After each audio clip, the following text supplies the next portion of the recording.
Assalamualaikum warahmatullahi wabarakatuh.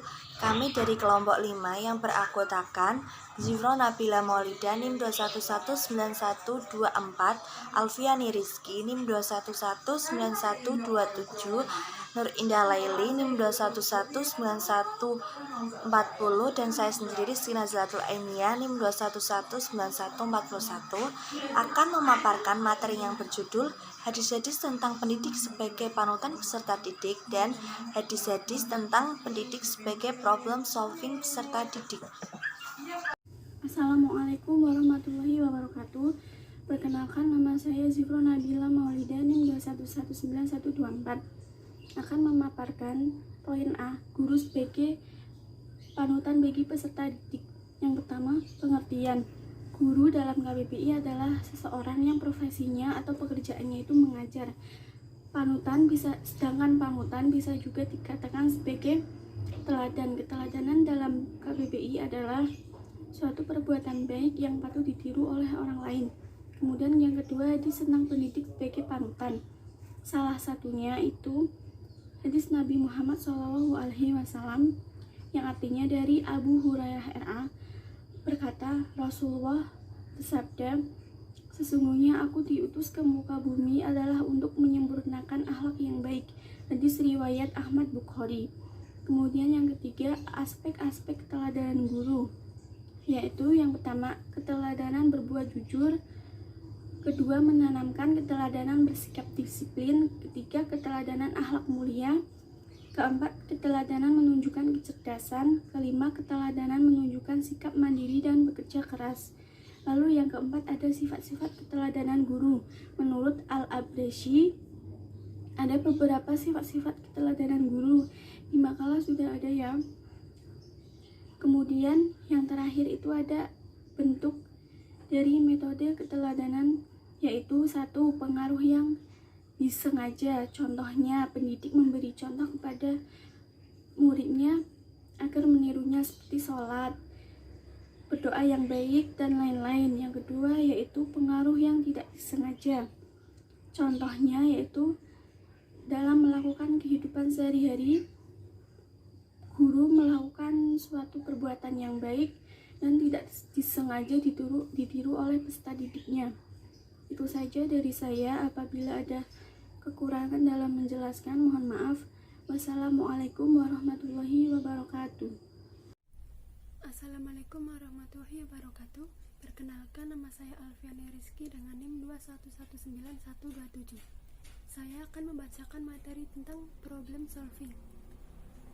Yang pertama yaitu pengertian problem solving. Secara bahasa, problem solving berasal dari dua kata, yaitu problem dan solves. Problem artinya suatu hal yang sulit untuk melakukan atau memahaminya, sedangkan solve dapat diartikan mencari jawaban suatu masalah. Jadi dapat disimpulkan bahwa metode pembelajaran problem solving adalah metode pembelajaran yang dapat digunakan dalam mengembangkan dan mengimplementasikan kognitif peserta didik melalui keaktifan dalam berpikir untuk menyelesaikan suatu masalah. Yang kedua, hadis pendidik sebagai problem solving bagi peserta didik.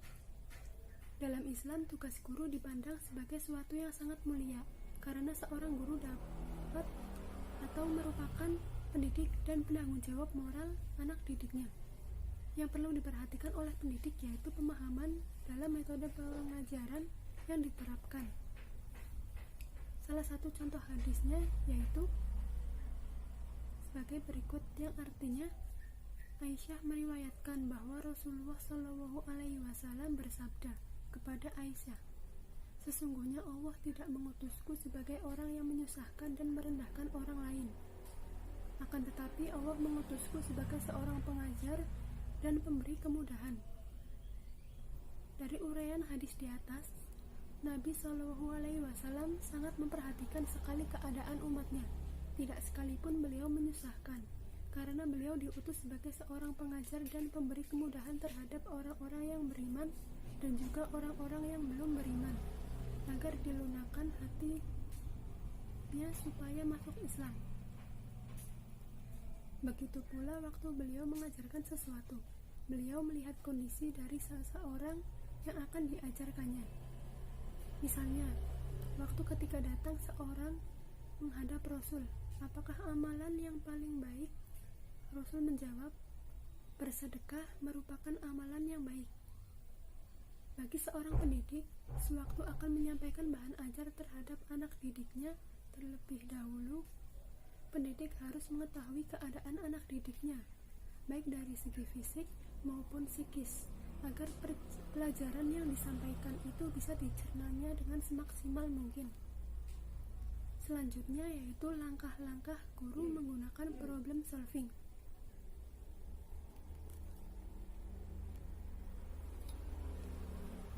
Yang pertama, guru menjelaskan tujuan pembelajaran.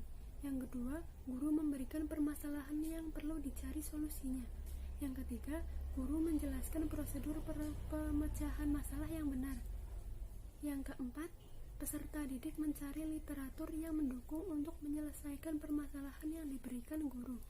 Yang kelima, peserta didik menetapkan beberapa solusi yang dapat diambil untuk menyelesaikan permasalahan. Yang keenam, peserta didik melaporkan tugas yang diberikan guru.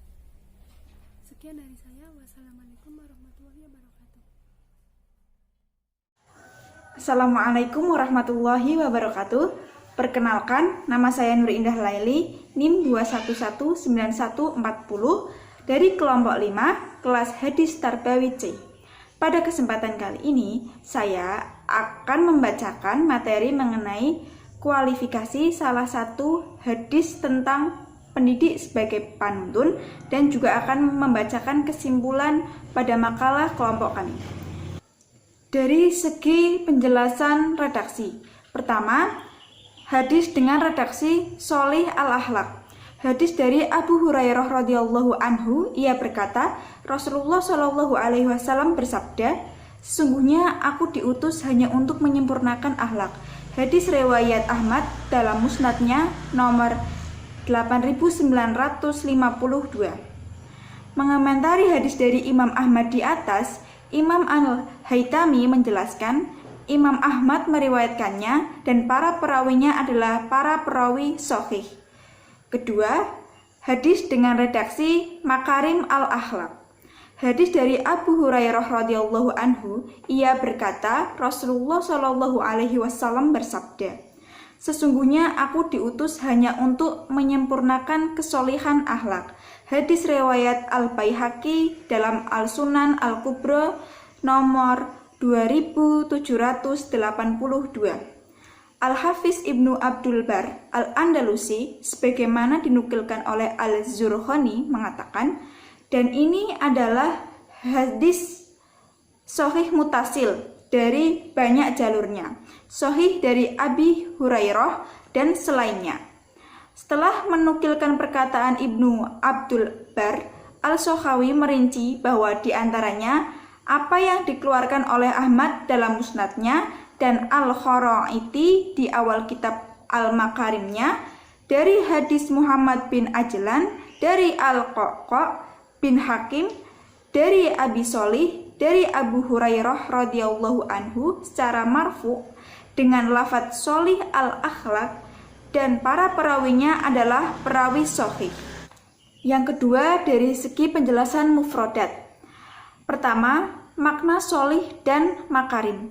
Kata sholih dan makarim yang melekat dengan kata al-akhlaq dalam hadis-hadis di atas jelas mengkhususkan akhlak dan menautkannya dengan sifat khusus dan tidak bisa dilepaskan darinya, yakni kebaikan, kesolihan, dan kemuliaan itu sendiri, yang tentunya menurut standar Islam. Kata al-makarim itu sendiri adalah jamak dari kata al-makrumah. Ini sebagaimana disebutkan oleh para ulama pakar bahasa dan adab, semisal Imam Al-Jauhari dalam kitab Al-Sihah. Maknanya adalah perbuatan mulia atau fil al-karam, sebagaimana diungkapkan Ibnu Mansur dalam Lisanul Arab. Selanjutnya, makna dari kata al-akhlaq atau akhlak. Akhlak adalah jamak dari khuluq. Khuluq itu sendiri sebagaimana dijelaskan para ulama ahli bahasa adalah al-khuluq adalah din dan al-khuluq adalah muru'ah. Ibnu Al-Arabi menuturkan al-khuluq yakni tabiat, al-khuluq yakni al-din, al-khuluq yakni muru'ah. Dari Al-Hafiz Ibnu Al-Atsir pun menegaskan hal senada dalam Al-Nihayah fi Gharib Al-Hadis. Ibnu Mansur dalam Lisanul Arab pun menjelaskan al-khuluq yakni din atau agama, tabiat dan watak alami. Sehingga bisa disimpulkan bahwa makna akhlak dalam hadis ini tidak bisa dipisahkan dari konotasi dinul Islam itu sendiri. Kesimpulan makalah kelompok kami yaitu pendidik merupakan salah satu faktor yang berpengaruh dalam keberhasilan proses pendidikan karena pendidik adalah panuntun atau yang dapat menuntun peserta didiknya agar dapat berbuat hal-hal yang baik tentunya, dan pendidik itu dituntut harus mampu menjadi problem solving atau pemecah masalah untuk peserta didiknya. Demikian penjelasan dari kelompok kami. Kurang lebihnya mohon maaf. Semoga bermanfaat buat teman-teman semua. Wabillahi taufiq wal hidayah. Wassalamualaikum warahmatullahi wabarakatuh.